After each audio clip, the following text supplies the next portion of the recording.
Vamos a ver. Si nos fijamos en los hechos, la impresión, y esto distintos comentaristas lo han dicho, la impresión es que la versión oficial hace aguas por todas partes, ¿no?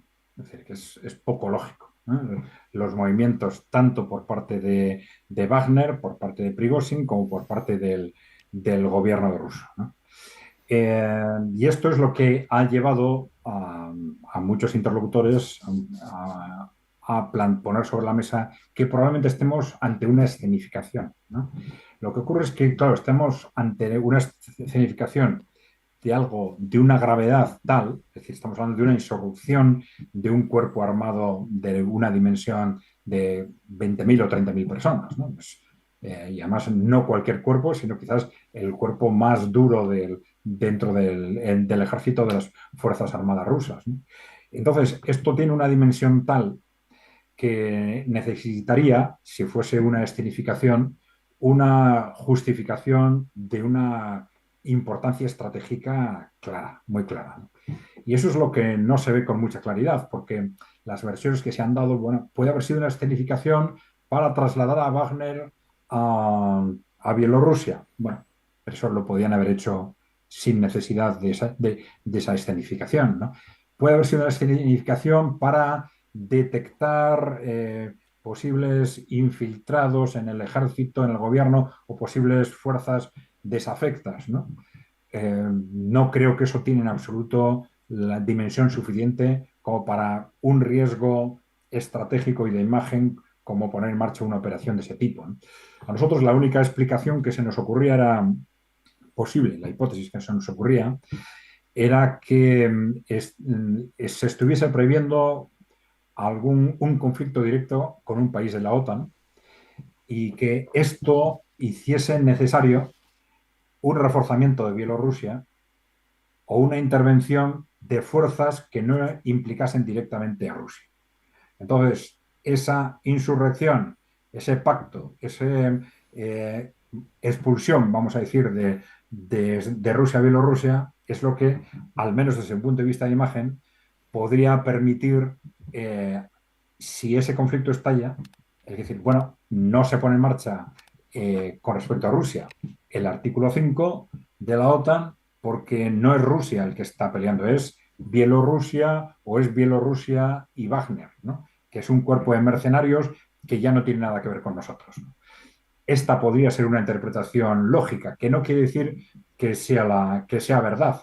Se están produciendo después estos movimientos, más movimientos extraños, por si todo lo que estaba sucediendo no lo fuera suficientemente, como el hecho de que se nos diga, no sé si tampoco si es cierto, que Prigozhin está en San Petersburgo. Después de todo lo sucedido, no parece que tendría ningún sentido, ¿no? O que Wagner, las tropas de Wagner que iban a ir a estar en Bielorrusia, resulta que no están. Bueno, pero van a estar. Bueno, vamos a ver, ¿no? Vamos a ver. También se ha hablado de movimientos de las tropas de Wagner en algún país africano y se ha especulado con si esto pudiera estar relacionado con todos estos movimientos. Vamos a ver, si lo analizamos desde el punto de vista de fondo, independientemente de que estamos siempre especulando, ya digo, la única explicación lógica que se nos ocurre para un escenario de escenificación, digamos, es este lavado de imagen para que Wagner pudiera intervenir directamente, ya no contra Ucrania, sino contra algún país de la OTAN, que serían, por lógica, o Polonia o Lituania. Y esto no quiere decir que Rusia esté pensando en una invasión, puede estar pensando en defenderse de, ¿no? Es decir, en un posible, de esto ha habido muchos rumores, una posible agresión contra Bielorrusia, de la que Bielorrusia no pudiera defenderse eh, y que desde la OTAN se argumentase que tampoco estamos atacando a Rusia, estamos atacando a Bielorrusia y que como forma de defenderse, bien, pues tampoco Rusia se está defendiendo porque es Wagner el que lo está haciendo. Bueno, esto podría tener una lógica, una cierta lógica estratégica, ¿no?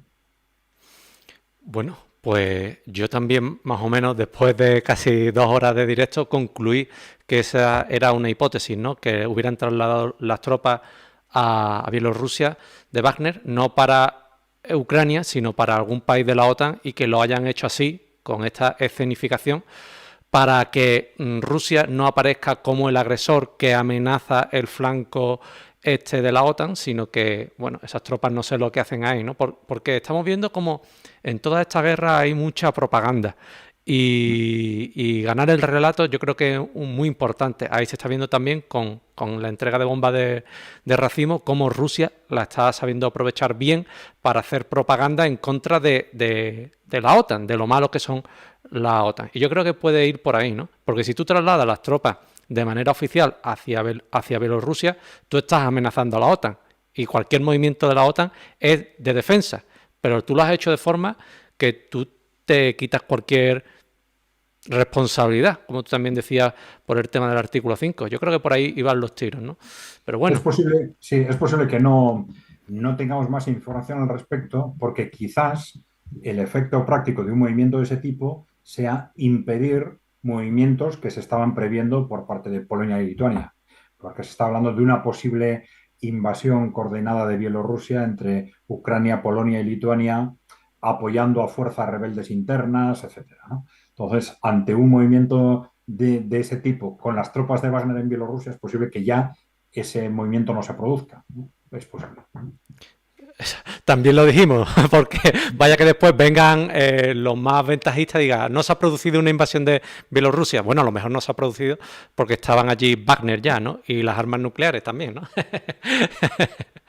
Bueno, hace alusión a que si existe diferencia o no hoy en día entre la Unión Europea y la OTAN. Mucho se ha hablado sobre que la OTAN parece que se está convirtiendo en el brazo armado de la Unión Europea y que la Unión Europea está dejando de ser pues esa organización supranacional en la que todos confiábamos, ¿no? ¿Tú qué opinas? ¿Se están confundiendo un poco los papeles de la Unión Europea y de la OTAN? ¿O Yo creo que hay una diferencia formal importante, que es que, claro, Estados Unidos es miembro directo y de pleno derecho de la OTAN, no solo es miembro, es el principal miembro, por supuesto, tanto desde el punto de vista de aportación de recursos como de capacidad militar, etcétera, ¿no? Entonces, la OTAN al final es un instrumento político y militar muy directamente controlado por Estados Unidos. La influencia de Estados Unidos sobre la Unión Europea es muy alta, es altísima, pero yo diría que es indirecta, ¿no? No es tan directa como en el caso de la OTAN. Y no veo en este sentido tampoco una relación directa entre la Unión Europea y la OTAN, ¿no? Yo la relación la plantearía más bien de forma indirecta, como digo, a través de Estados Unidos, ¿no? Estados Unidos que controla muy directamente la OTAN y controla indirectamente la Unión Europea.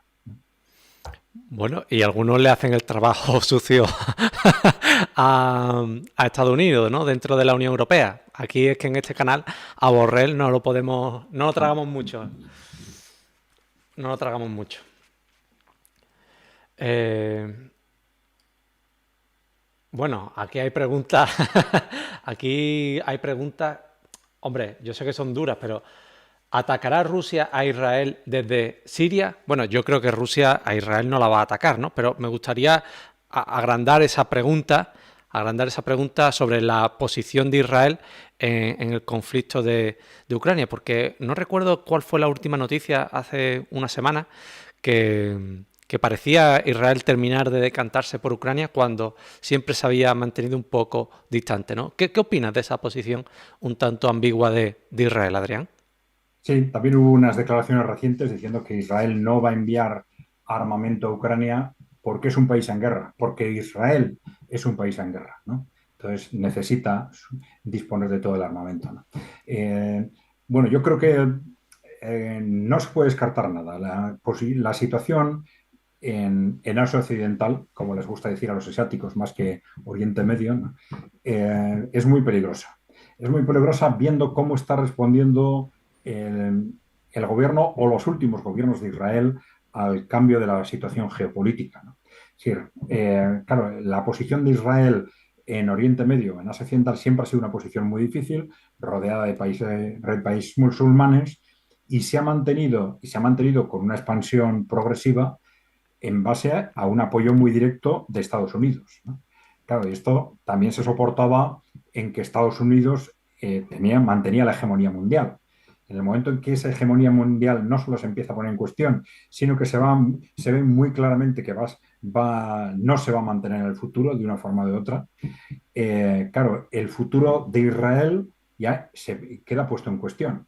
Claro, ante esa situación, Israel o los gobiernos de Israel tenían dos posibilidades. Una era reaccionar de forma positiva diciendo, bueno, vamos a intentar tejer lazos de otro tipo con los países del entorno para que en el momento en que, como consecuencia de esa pérdida de hegemonía de Estados Unidos, esto estalle, no sea un desastre para nosotros.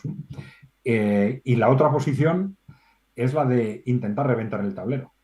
Es decir, intentar provocar un conflicto, un estallido que obligue a Estados Unidos a intervenir antes de que Estados Unidos pierda esa hegemonía mundial.